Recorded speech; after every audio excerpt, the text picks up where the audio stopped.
Jangan lupa like, komen, dan subscribe channel YouTube TVRI Bengkulu dan nyalakan lonceng notifikasinya. Oke pemirsa, kita lanjutkan lagi obrolan kita pagi ini bersama dengan Syekh Ibadur Rahman Habib El Hakim gitu. Nah saya tadi juga bercerita mungkin pengalaman masa kecil saat menghafal Quran gitu kan. Terus proses seleksinya dapat dapat keberkahan langsung, kemudahan mungkin ya yang diberikan Allah Subhanahu wa taala juga untuk sampai belajar dan mengabdikan diri menimba ilmu di Mesir juga di Al-Azhar. Nah, aku pengen tahu nih cerita-cerita mungkin yang pengalaman yang unik yang bisa menginspirasi masyarakat juga yang lagi menonton sekarang seperti apa nih? Dari mulai mungkin kedatangan pertama kali di Mesir sampai selesai di Mesir. Alhamdulillah datang itu kan 2019 Desember. Nah, jadi sebenarnya sebelum masuk kuliah itu ada kelas bahasa. Alhamdulillah kami tes itu nggak usah ikut. Jadi nggak usah ikut kelas bahasa, langsung kuliah. Ujian itu bulan Januari tanggal 4. Saya datang Desember tanggal 24. Jadi berapa hari setelahnya langsung ujian tuh. Iya. Jadi langsung beli kitab terus tanyain sama senior. Alhamdulillah tinggal sama senior kan. Oh iya. Banyak sih orang-orang Indonesia di ada banyak. Gitu terus minta diajarin cara gimana cara cepat baca kitab. Oh iya. Alhamdulillah dari kalau kita diburu-buru gitu kan, jadi cepat masuk juga.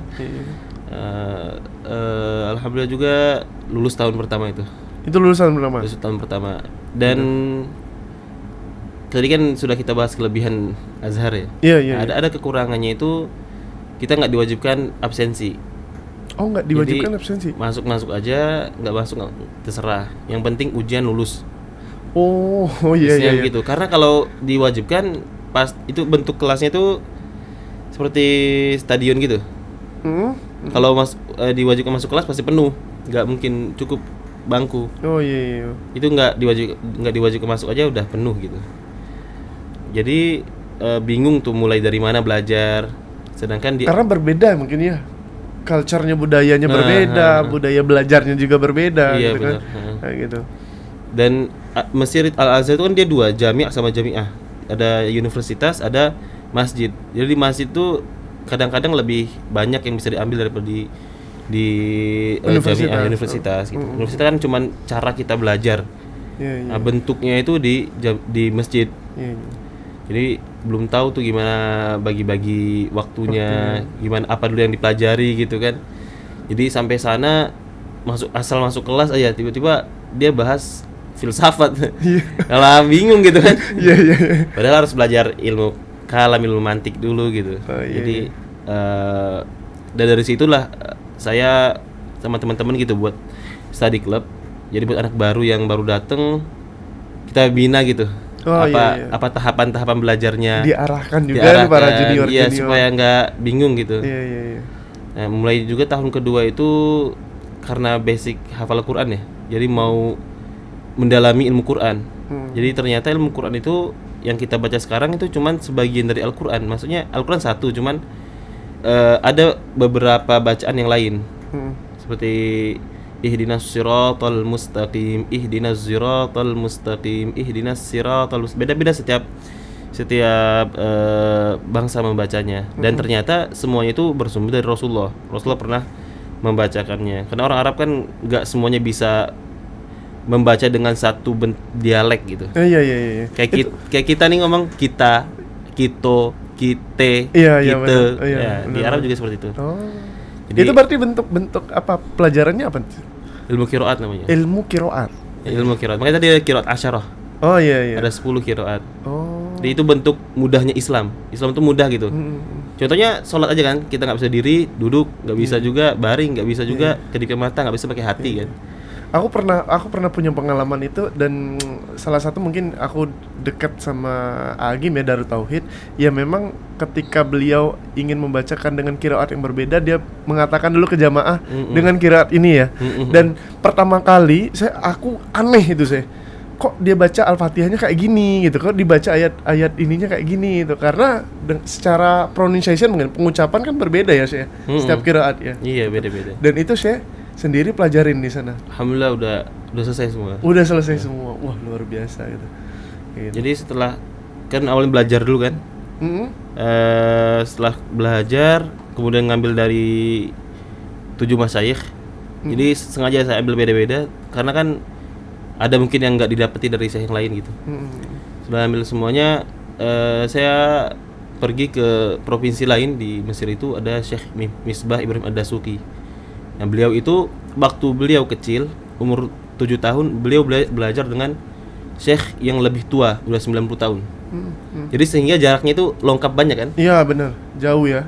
Nah, sehingga jadinya beliau sekarang tertinggi di dunia dari segi sanad. Lagi sini sanad ya. Saya datang ke sana, saya minta setoran sama beliau dari awal sampai akhir qiraat asyarah itu. Kata beliau, saya udah sepuh, udah tua. Nanti kalau belum selesai, saya udah nggak ada gitu kata dia. Saya tes aja kamu katanya. Akhirnya dites sama beliau, alhamdulillah sehari itu beliau tuliskan sanadnya, beliau beri ke kami gitu. Oh, masya Allah. Nah kalau metode belajar sendiri kan artinya kan budaya kuliah aja berbeda ya. Boleh nggak absen gitu kan, beda banget kalau di Indonesia kan artinya kan absen itu menentukan kita bisa ujian atau enggak malah gitu kan. Kalau lebih dari 4 atau 5 kali nggak masuk malah kita nggak bisa ujian gitu kan. Nah kalau dari belajarnya juga gimana tuh Syekh di sananya? Ya belajarnya karena kita dibebaskan gitu ya. Ada yang dia itu mengambil saya ngaji di masjid aja gitu, talaki saja. Nggak kuliah kalau ujian aja. Kalau ujian aja ya. Kayak gitu.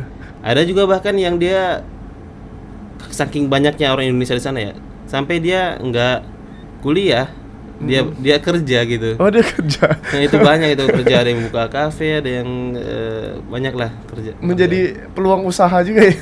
Iya, peluang usaha.